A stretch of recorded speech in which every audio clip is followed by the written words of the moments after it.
Hey, what's up, guys? Haven't made a video in some time. I just want to give an update and thought of something I wanted to share with you on what I'm currently doing, which is pretty unique, I would call it, steroid cycle. And why is it unique?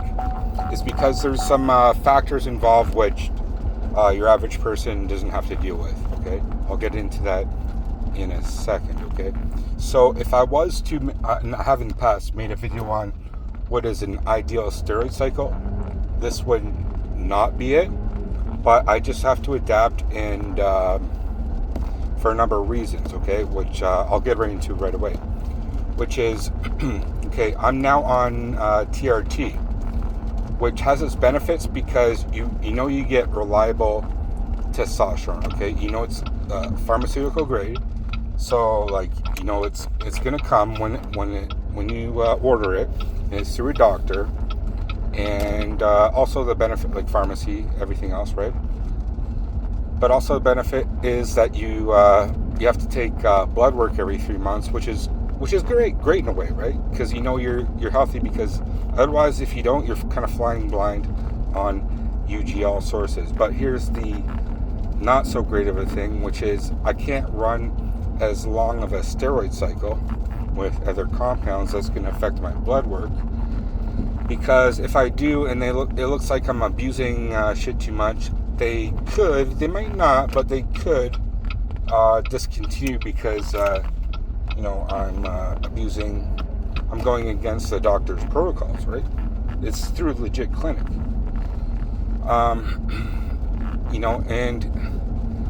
But I'm actually happy that I at least have the test through a legit means, because that's the base, right? If for whatever reason I came to a point in time, if I was using underground labs, and say I had a legit lab that I was buying through, and all of a sudden I went to buy off them and I never received anything, but guess what? I need that test, and I need it now. Well, what the hell else am I going to do? I have to go through another UGL, and it might not be reliable. I haven't tested it properly, which is the other thing. Like, you have to be testing your stuff, make sure it's legit, especially the test. You have to test your test. So, because if you don't, and you run and you buy tests for whatever reason, they give you tests that it's not sufficient, then you're kind of shit out of luck, okay? Which is the major big thing. But I'm going to get into the whole point of this video, which is I had to create, for myself anyway, an adapted cycle, okay? Which is going to be a lot shorter than your average cycle. And it also doesn't have as much necessarily period of time where you come off to a TRT dose so your body recovers, which could be hazardous in itself, I'm not gonna lie. But at the same time, you're doing the blood work in between, so it can be good. If your blood work looks good, there's no reason why you cannot continue. So to get into the whole dosages and exactly what I'm doing, so I'm prescribed this testosterone. It's 100 milligrams per milliliter, and I get 2 huge vials that's supposed to last me 3 months. But the thing is, if I did the dosage that they recommend, which is like taking 0.3 of a milliliter every other day, essentially, I would still have a shit ton left over, okay? So what I do is, for the first, and I have to do blood work every 3 months. So for the first 2 months, I do 0.7-ish of a milliliter of this good testosterone, and then 0.3 of UGL testosterone, which I already have like a few like from previous times. Okay? But they might be compromised, who knows? But I still have them. And what I did in the beginning of this cycle was kickstart it with NPP, because I had a little bit of NPP left. And then I was supposed to get Masteron, but it never showed up because I got ripped off. And here's the problem with the UGLs in itself. Like, imagine it was the testosterone that I just ordered as well on top of that. I would have been $100 out of luck, and I would have had nothing. But at least I have the testosterone. So what I did end up doing was the equivalent of around 400 milligrams a week, okay? Like, just straight testosterone after the Nandrolone ran out. And I ran that for a month and a half, okay? With great effects. Very great effects. I got a lot of the gains which I had previously about a year ago when I actually ran proper cycles, just on a test only 400 milligrams, okay? Like I filled out, not to the same extent, but a lot, okay? But I came to the point where I realized that my blood pressure was a bit too high. It's not like I got gynecomastia, but it was like, okay, you're starting to push things a little too much, okay? You're starting to get a bit red and whatnot. So I dialed it back. So in this last half month of a 2-month cycle, because that's all I can run is 2 months, I'm going to dial it back to 300 milligrams only. But the thing is, at the gym, when I'm hitting gym and things, it's like I'm not doing as strong as I did when I was doing proper cycles about a year ago, which was like 4 tests, 4 Masteron, and like 300 MPP, and human growth hormone, and maybe a bit of Anavar or some shit like that. But it's not far off, though. It is not far off, and I'm looking pretty good still. I feel good, but at the same time, when you do run higher tests, it's going to affect you. And this is the problem with testosterone, is that it is, it's anabolic, no question, but it is also kind of androgenic. Okay, it's not kind of, it is to a 1-to-1 ratio. So that's why running secondary compounds are kind of key when it comes down to things, and that would be more ideal.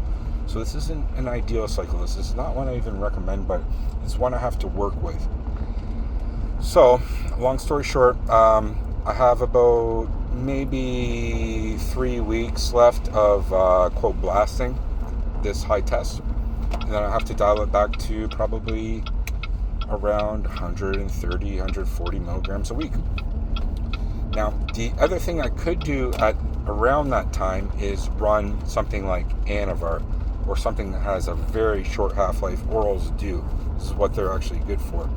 So if I ran Anavar for like 3 weeks, I could get away with it, but the problem with that is that it might skew my lipids.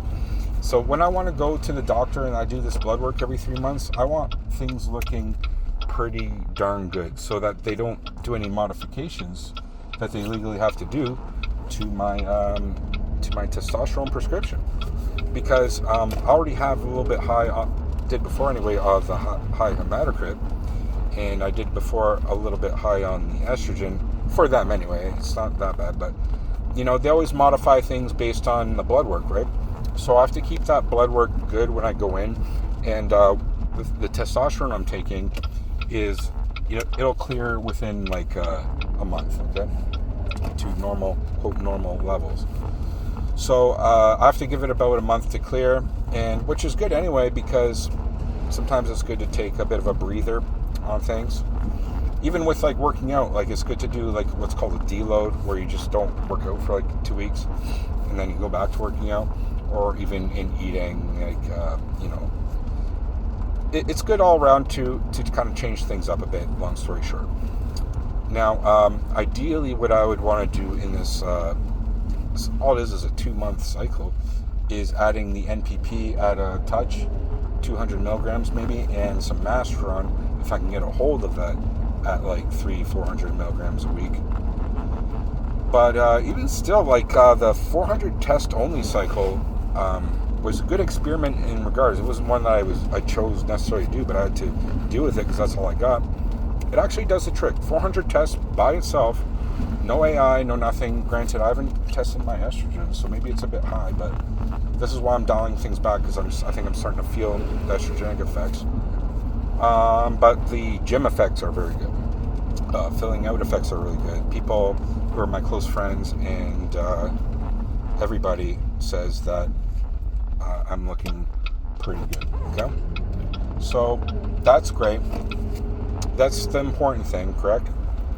I really don't know anything else to say upon that, other than, sometimes test-only cycles are great because of its simplicity, but it's great to run other cycles, but it all is time-dependent as well. In this case, it is very time-dependent, and I just have to deal with the cards I'm being dealt, essentially. There's a few factors involved. I didn't get my Masteron. I only had a certain amount of NPP. I got a kind of a surplus of testosterone, and And maybe I can get some antiviral, maybe not. But then I got to go do blood work in a few months to make sure everything is great. So, you want to make sure everything is great for that, for doctors, for prescription. So I'll leave it there, guys. What are your thoughts on that? I'll call it my unique steroid cycle, my unique blast cycle, because that's exactly what it is.